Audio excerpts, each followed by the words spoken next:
The Daily Item hosted Congressman Fred Keller on Wednesday afternoon for an editorial board interview. Here's a section of that interview with the rest to follow later this week.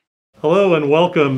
We are gathered once again. Today we're recording this on Wednesday, October 14th, and our guest today, as we continue to discuss issues with candidates for office, is Fred Keller, the congressman from the 12th District.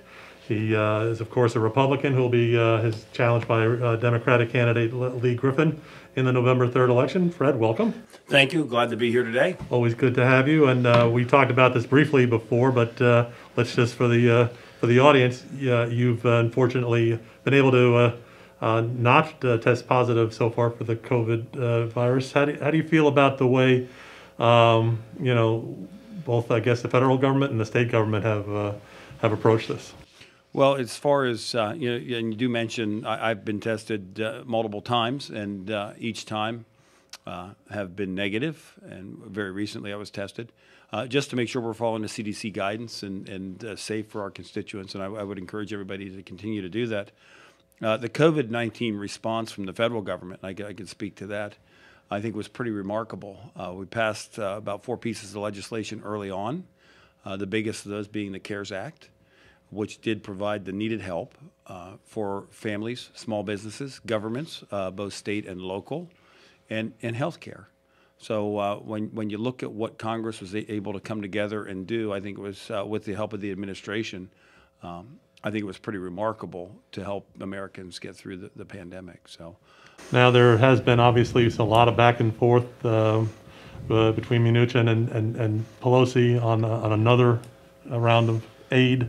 It doesn't seem to be going anywhere right now, and I know you voted against the second HEROES Act.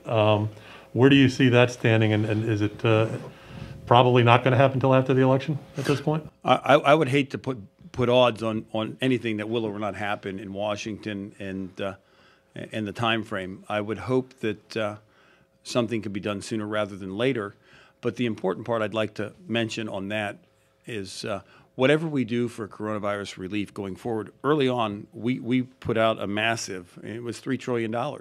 And to put that in perspective, the government's budget is about $4.3 trillion. So almost 3/4 of the federal annual budget we put into the CARES Act.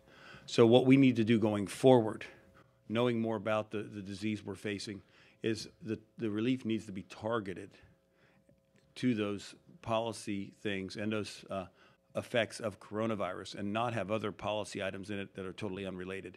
And the speaker making the comment that when the Republicans come with $2 trillion, she needs to understand it's not the Republicans' $2 trillion, and it's not her $2 trillion. It's the American people's $2 trillion. And we should be very careful that we're not putting other policy items into that, as was in the HEROES Act, in both of them actually.